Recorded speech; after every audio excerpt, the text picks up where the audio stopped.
अस्सलाम वालेकुम। तकरार ड्रामे जी नेक्स्ट एपिसोड जी दोस्तों तव्हां कहाणी ॿुधाईंदा हलूं जेका क़िस्त अचण वारी आहे।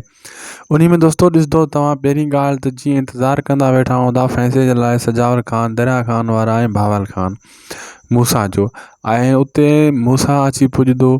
जीअं ई उते मूसा पुॼंदो मथां पुलिस बि पुॼी वेंदी ऐं मूसा खे गिरफ़्तार करे वठंदी। ऐं मूसा जीअं गिरफ़्तार थी हलियो वेंदो ऐं उन खां पुछंदा सभु त छा जो ॾोह आहे, कहिड़ो ॾोह आहे जो मूसा खे तव्हां गिरफ़्तार कयूं था वञो इंस्पेक्टर साहिबु। ऐं इंस्पेक्टर साहिबु चवंदोसीं आशू जे मथां हिन गोलियूं हलायूं आहिनि, इन केस में असां वतियूं था वञूं। ऐं मूसा खे उतां वठी वेंदा ऐं फ़ैसिलो थींदो ई कान, जंहिंमें भावल चवंदो सिजावल खे मां राज़ी आहियां तूं फ़ैसिलो कर। लेकिन सिजावल चवंदो न न ईअं न थींदो, तुंहिंजो मुंहिंजो को मसइलो न आहे, तुंहिंजो मुंहिंजे विच में मसइलो जेको थियो मूसा जे करे थियो, मूसा हिते आहे कोन त हाणे ॻाल्हियूं कीअं थियनि। जॾहिं मूसा मोटंदो पोइ ॻाल्हियूं कंदासीं। मूसा इहो उन सिजावल चवंदो मूंखे पक आहे 5-6 साल जे लाइ मूसा जेल में वियो। नवाब ख़ान मूसा खे निकिरणु कान ॾींदो, उनखे ख़बर आहे मूसा आयो त फ़ैसिलो वरी थी वेंदो। जे फ़ैसिलो थी वियो त नवाब ख़ान जी मौत पकी आहे। इन जे करे मूसा फ़िलहालु तव्हांजो 5-6 साल जे लाइ वियो जेल में।